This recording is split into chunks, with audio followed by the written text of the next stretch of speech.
Hoje eu quero te levar para conhecer uma mulher. Essa mulher, ela morava numa cidade desértica chamada Sicar. E eu quero que você imagine a cena.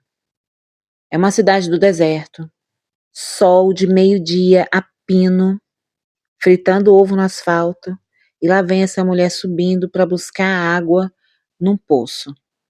E ela escolhe esse horário de propósito. E se você ficar comigo até o final, talvez você descubra o motivo de certas escolhas que você anda fazendo na sua vida. Bom, meu nome é Jaqueline e por aqui a gente fala de neurociência, de emoções com princípios bíblicos. Bom, como vocês sabem, quem me acompanha sabe que eu faço roteiro para eu não esquecer de falar nada, mas é muito provável que eu não siga. Mas o Espírito Santo vai nos conduzir nessa conversa de hoje. Eu anotei alguns pontos aqui que eu gostaria de dividir com vocês.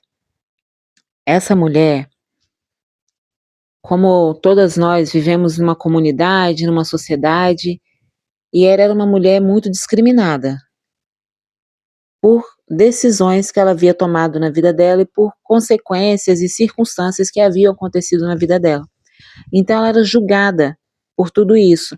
E para não sofrer o julgamento das pessoas, para não sofrer com os olhares e com a própria mente dela, imaginando o que as pessoas estavam pensando sobre ela, ela escolhia o pior horário do dia para pegar água.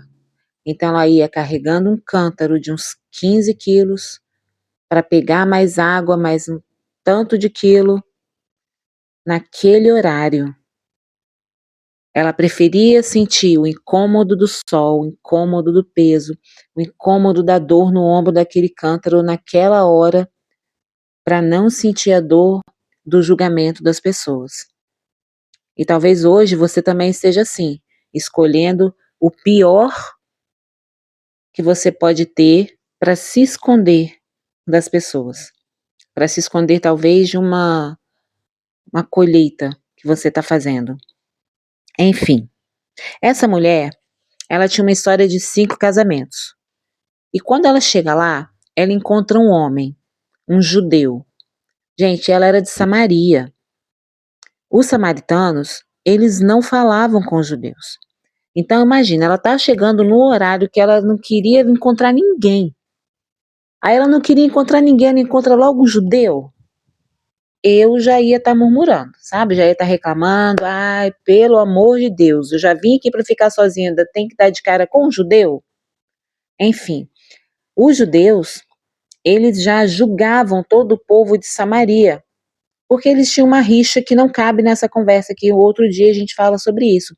Mas essa mulher, ela já sofria com os julgamentos da sua própria cidade, ela não precisava de mais um para encontrar com ela no horário que ela queria ir sozinha para ser julgada. Enfim, imagino eu, né, que ela poderia, isso são vozes da minha cabeça, tá, gente? Não tá na Bíblia, não. Que ela já poderia, ao longe, perceber que tinha uma pessoa ali e ficar pensando isso. Ah, meu Deus, e agora eu faço o quê? Eu volto?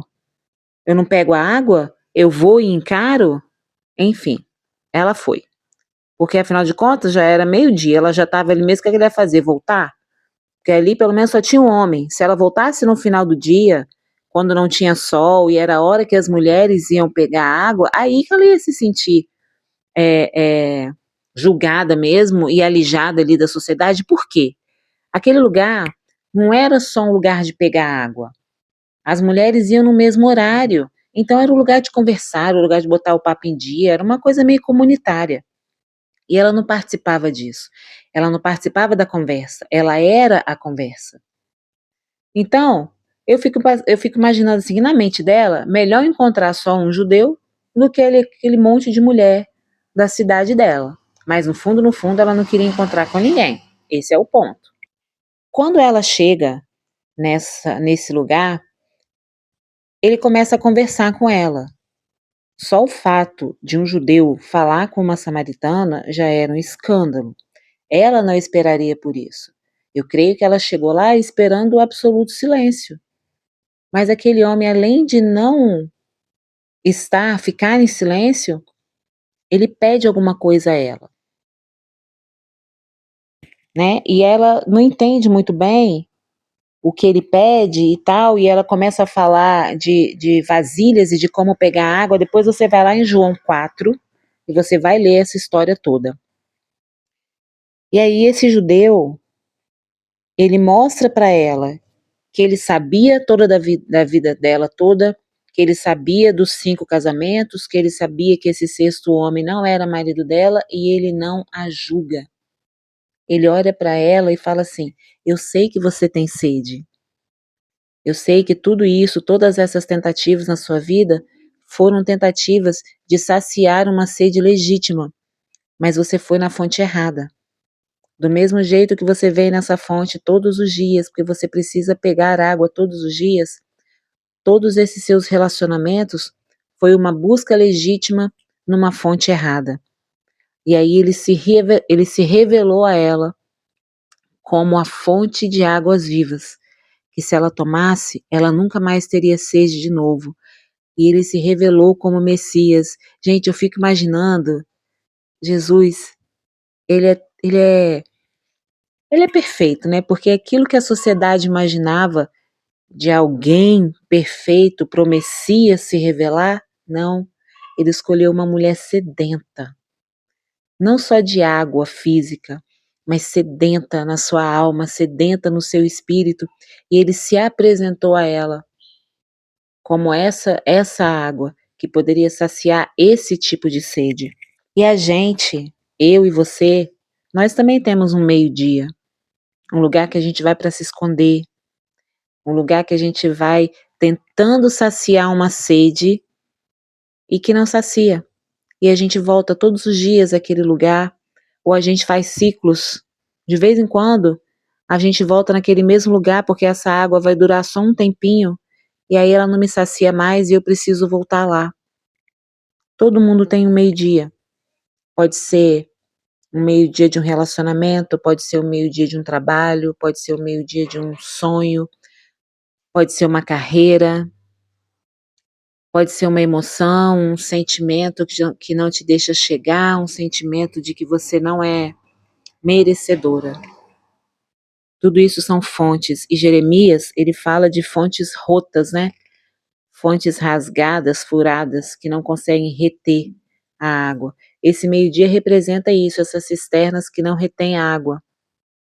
E Jesus se apresenta aqui como esta água, que vai saciar essa minha fome que é legítima, mas que não adianta que eu vá em qualquer fonte, se eu não for na única fonte que vai saciar todas as minhas sedes. Ao longo das próximas semanas, eu vou nomear todas essas sedes para você. Porque uma sede que a gente não consegue dar nome, a gente vai continuar voltando na mesma fonte errada, na mesma fonte rota, na mesma cisterna rota, rasgada, que não retém água a vida inteira, tentando saciar uma fonte legítima que tem nome no lugar errado. Então, ao longo das próximas semanas, você vai saber cada uma dessas fontes. Nós temos no nosso cérebro um circuito chamado de dopaminérgico. Esse circuito, ele é o da antecipação, sabe? É aquela coisa legal que vai acontecer e você antecipa aquilo e você tem uma descarga de dopamina. Só que a conta nunca fecha, porque a nossa expectativa é sempre maior do que aquela fonte, sabe? É sempre maior do que aquela fonte vai poder nos entregar. E se eu não conseguir nomear essa fonte, eu vou continuar com esse circuito sempre ativado, mas nunca saciado. Nas próximas semanas, eu vou apresentar essas fontes para vocês uma por uma, dando nome a cada uma delas. E alguma delas, ou várias, com certeza vai gritar o seu nome. Porque isso não é uma série de vídeos, é uma jornada que eu estou te convidando a caminhar comigo. E ao final dela, vai ter uma surpresa para você. Me conta nos comentários qual é o seu meio-dia.